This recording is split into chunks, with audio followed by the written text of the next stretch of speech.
السلام علیکم احباب، کیسے ہیں آپ لوگ؟ خیریت سے ہیں سب لوگ؟ ٹھیک ٹھاک ہیں؟ اچھا، آپ لوگوں نے ہاتھی دیکھا ہو؟ ایلیفنٹ؟ جی، بڑا سا ایک اینیمل ہوتا ہے. جی بالکل، ہاتھی کی بات کر رہے ہیں. آپ نے دیکھا ہوگا اس کے پاؤں میں ایک زنجیر ہوتی ہے،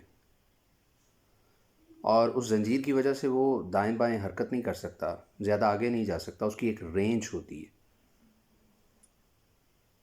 تو آپ کو کیا لگتا ہے کہ وہ اس زنجیر کو توڑ سکتا ہے یا نہیں؟ اصل میں بات کچھ اس طرح سے ہے کہ جب وہ چھوٹا سا تھا، بچہ تھا، تو اس کے پاؤں کے ساتھ ایک زنجیر باندھی گئی تھی. بچے شرارتی ہوتے ہیں، انسان کے ہوں یا جانور کے ہوں.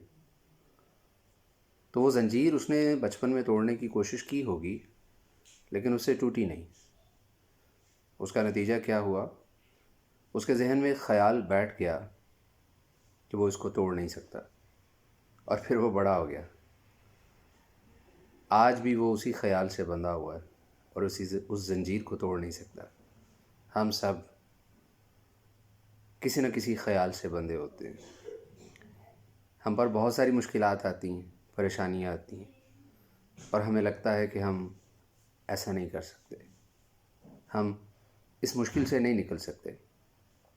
لیکن دوستو، یہ صرف ایک خیال ہے. انسان چاہے تو سب کچھ کر سکتا ہے، ہر مشکل سے نکل سکتا ہے. غالب کہتا ہے نا، مشکلیں اتنی پڑی مجھ پر کہ آسان ہو گئی. مشکلوں کو آسان کرنا سیکھیں. اللہ تعالیٰ آپ کا حامی و ناصر ہو. السلام علیکم.